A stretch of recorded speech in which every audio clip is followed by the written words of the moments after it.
Oh my goodness, it's time to melt down some tins. I just wanted to share real quickly what I do. I have a cup warmer. This came from the office when I used to work. I would put my cup on it and you see that blue light that comes on. It would stay on it and this part is heated. Now the only issue with my tins, they're not heavy enough to activate this. So I just put something else down here to give it a little bit of weight, and that's the way I do it. So let me pause for a moment. I'll be right back. All right, here's 2 tins that I've popped out. I have 2 more on the cooker, and I just put my little bottle, that's a little spritz bottle of water that I've got. That'll give me enough weight, and you will see these tins start to melt rather quickly. Now let me share with you something that I have found to be true. If you have a product, if you have a lip color, for example, with a little bit of iridescent or glitter in it, you don't want to melt those down, because what that does is it disturbs the particles that are in there that makes it have that little glisten, and so you don't want to do that. As these get down to the end, I will take a toothpick, something like this, and I will actually stir it, because it's going to have some fibers in it. And you'll see what I mean here. I'm going to let it melt down a little bit, and then I'll show you. Now that everything's out of my palette, you can see just how dirty that is. I take my daily brush cleaner. I'm going to give a couple of squirts. I'm doing all this one-handed, so it might look a little awkward. But look how it cleans up. You will have a brand new,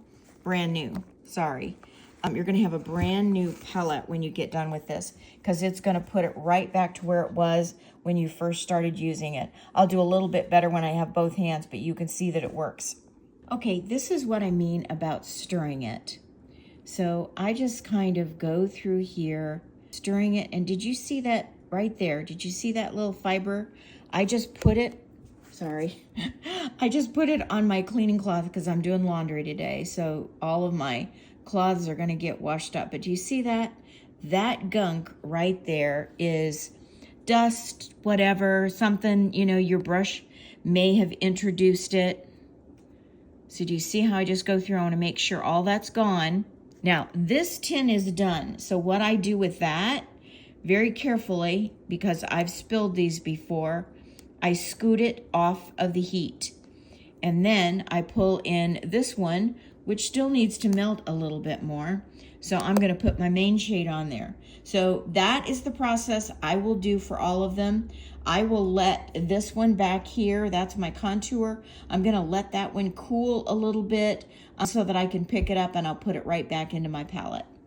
Here's my final look at my tins, all melted down, all beautifully clean. You know, every now and then I just have to do this because my palette looks so crummy. It's very satisfying. It looks awesome. On the second layer, you know, this is where I keep all of my powders. While I can't melt these down, I can take all of these out, clean my palette, again, with my brush cleaner, wipe it out with the cloth, and be done with it. And it looks amazing. It just, I don't know, it helps me. You know, a clean palette makes me feel like I'm taking better care of myself.